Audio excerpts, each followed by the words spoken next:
Alright, so now we're going to add and subtract fractions, and when you add and subtract fractions, remember you have to have common denominators. So the first one I have there is 1/3 plus 2/5. So the common denominator between 3 and 5 would be 15. So I'm going to multiply the 2/5 by 3 and the 1/3 times 5. So 5 times 1 is 5. 5 times 3 is 15. Plus 2 times 3 is 6. And 5 times 3 is 15. And then I can just add my numerators. 5 plus 6 is 11. And once I have a common denominator, it stays common throughout the problem. So I have 11 over 15. Second one there, I have 1/8 plus 3/4.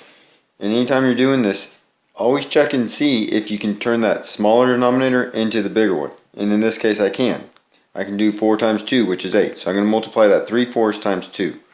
So that's going to equal 1/8 plus 2 times 3 is 6, and 2 times 4 is 8. So now I have 1/8 plus 6/8 to give me 1 plus 6 is 7 over our common denominator of 8. So the answer there is 7/8. Alright, let's do some subtraction. So 11/12 minus 1/4. Again, we have to have common denominators. So first thing I'm going to check and see is, can I turn that 4 into a 12? 4 times 3 is 12, so I can. So I'm going to multiply that 1/4 times 3. So 11/12 is going to stay the same, because I don't need to do anything to that. Minus 1 times 3 is 3. And then 4 times 3 is 12. And I get 11 minus 3 gives me 8 over 12. And I can reduce that. I can divide both those by 4. 8 divided by 4 is 2. And 12 divided by 4 is 3. So my final answer there is 2/3. Next I got 5/8 minus 1/3. I can't do anything to turn a 3 into an 8. So I need to think of the multiples of 8. So the second multiple is 16. Can't turn a 3 into 16. Next one is 24. I can turn them both into 24s.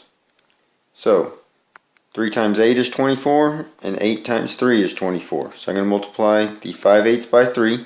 So 3 times 5 is 15 over 24, minus 1 times 8 is 8, and 3 times 8 is 24.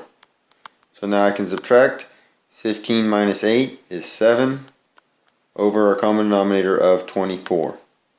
7 24s can't be reduced, so you're finished. Alright, so now I'm giving you the sum of a problem equals 8/9, and what I added is 2/3. So if I was to write that out using algebra, I'd have something plus 2/3 equals 8/9. Well, we can think fact families here. So something plus 2/3 equals 8/9. If I read that backwards, 8/9 minus 2/3 equals something.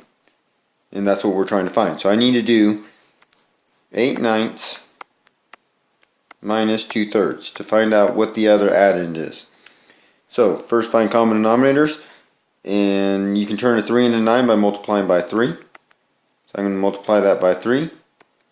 So I get 8/9 minus 2 times 3 is 6, 3 times 3 is 9. So now I have 8 minus 6 is 2, and then my common denominator of 9. So my answer there is 2/9. So 2/3 plus 2/9 would equal 8/9.